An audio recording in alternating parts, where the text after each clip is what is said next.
నేను రాజశేఖర రెడ్డి బిడ్డను. కడప పార్లమెంట్ స్థానానికి కాంగ్రెస్ పార్టీ తరఫున ఎంపీ అభ్యర్థిగా పోటీ చేస్తుంది రాజశేఖర రెడ్డి బిడ్డ. మీ అందరి ఆశీర్వాదంతో పాటు మీ ప్రేమను, మీ ఓటును, మీ అభిమానాన్ని మీ రాజశేఖర రెడ్డి బిడ్డ మీద ఉంచాలని శిరస్సు వంచి చేతులు జోడించి మనస్ఫూర్తిగా ప్రార్థిస్తుంది రాజశేఖర రెడ్డి బిడ్డ. ఈ రాష్ట్రంలో ప్రజల సంక్షేమం కోసం కట్టుబడిన ఏకైక పార్టీ కాంగ్రెస్ పార్టీ.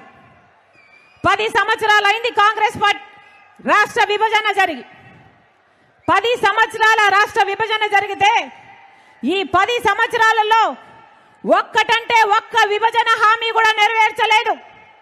ఇప్పుడున్న పాలక పక్షమైన ప్రతిపక్షమైన బీజేపీ పార్టీ అయినా, ఏ బీజేపీ పార్టీ అయితే 10 సంవత్సరాలుగా ఆంధ్ర రాష్ట్రానికి వెన్నుపోటు పొడుస్తూనే ఉందో అదే బీజేపీ పార్టీకి పొత్తు పెట్టుకున్నాడు చంద్రబాబు గారు. అదే బీజేపీ పార్టీతో తొత్తయ్యాడు జగన్మోహన్ రెడ్డి గారు. వాస్తవం కాదా?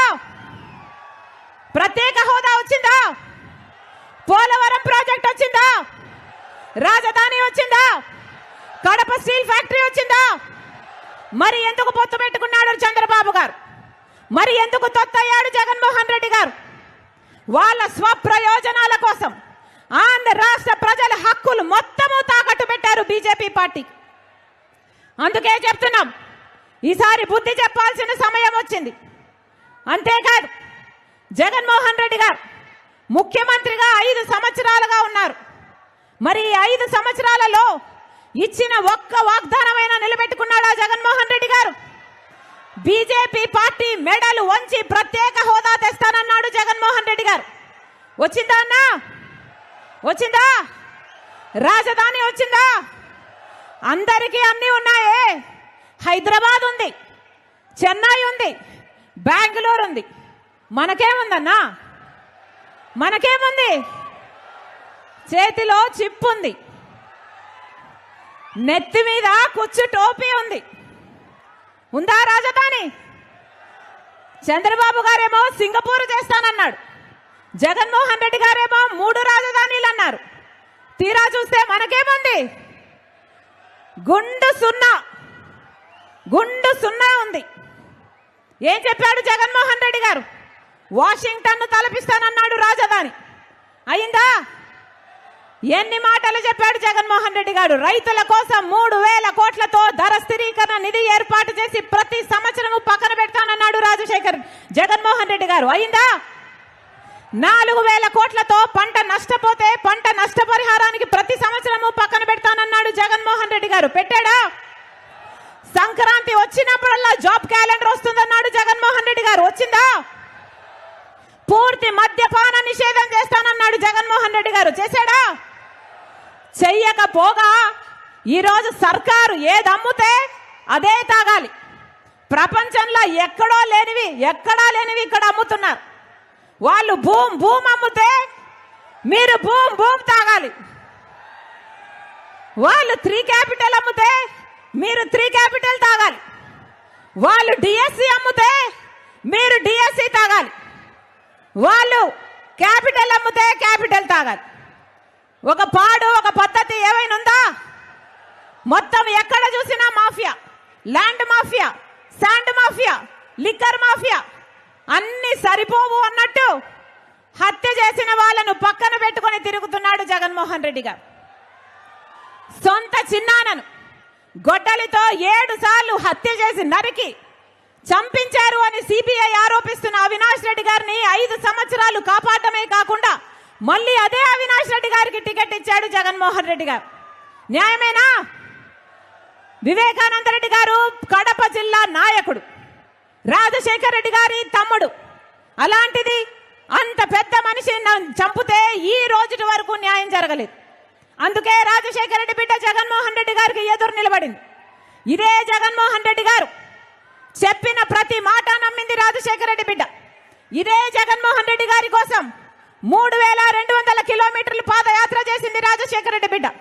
కానీ ఇదే జగన్మోహన్ రెడ్డికి ఈ రాజశేఖర రెడ్డి బిడ్డ ఈరోజు ఎదురు నిలబడింది.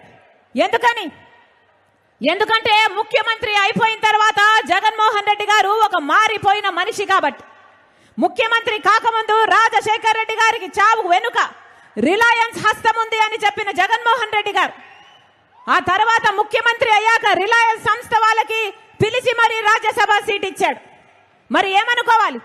తండ్రిని చంపించిన వాళ్ళకి మీరు ఇచ్చారు అనుకోవాలా, లేకపోతే ఆ రోజు మీరు చెప్పింది అబద్ధము అనుకోవాలా?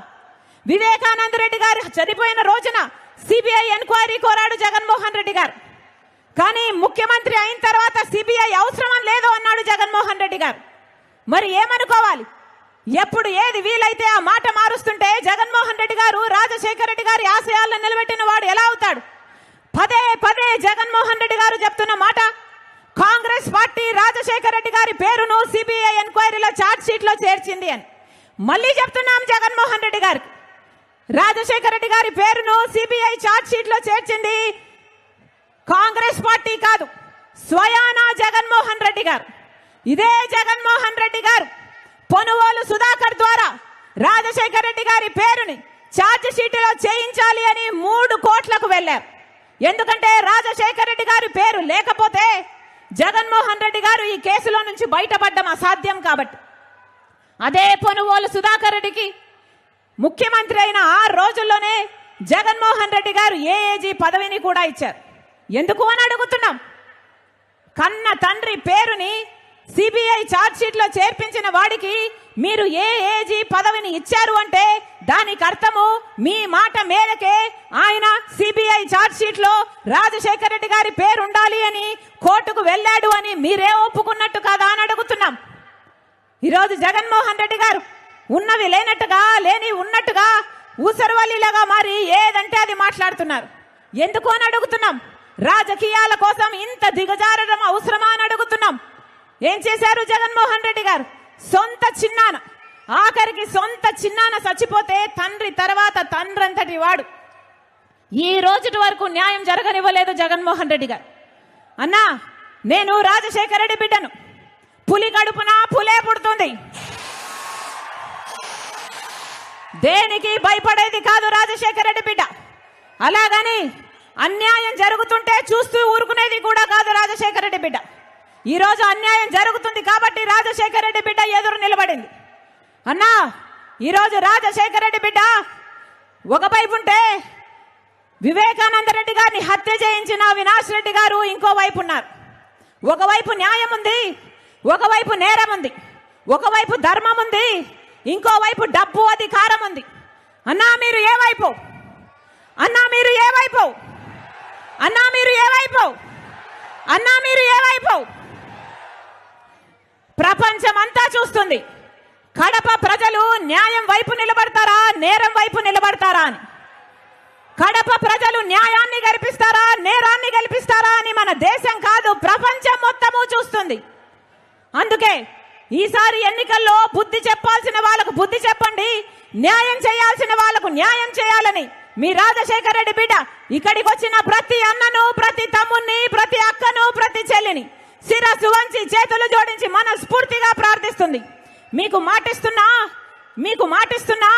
మీ ఎంపీ అభ్యర్థిగా నన్ను గెలిపించండి. ఈ రాజశేఖర రెడ్డి బిడ్డ మీ బిడ్డ అవుతుంది, మీ బలం అవుతుంది, మీ బాధ్యతను తన భుజాన వేసుకుంటుంది, మీ గొంతు అవుతుంది, మీకోసం కొట్లాడుతుంది. అవసరమైతే ఇక్కడ కొట్లాడుతుంది, లేదంటే ఢిల్లీ పార్లమెంటులోనైనా కొట్లాడుతుంది. మీరు ఆశీర్వదించండి. ఈ రాజశేఖర రెడ్డి బిడ్డ మీకు మాటిస్తుంది. ఈ గడ్డ మీదనే బతుకుతుంది రాజశేఖర రెడ్డి బిడ్డ. మీ ఎంపీగా మీతోనే కలిసి బతుకుతుంది. ఈ గడ్డ బిడ్డలకే తన జీవితాన్ని అంకితం చేస్తుంది.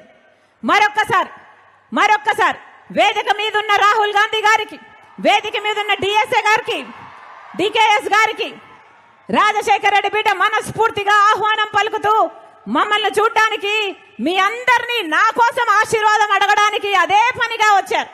మరొకసారి వారికి మనస్ఫూర్తిగా కృతజ్ఞతలు తెలుపుకుంటూ వచ్చిన మీ అందరికీ కూడా రాజశేఖర రెడ్డి గారు మనస్ఫూర్తిగా, రాజశేఖర రెడ్డి బిడ్డ మనస్ఫూర్తిగా కృతజ్ఞతలు తెలుపుకుంటూ సెలవు.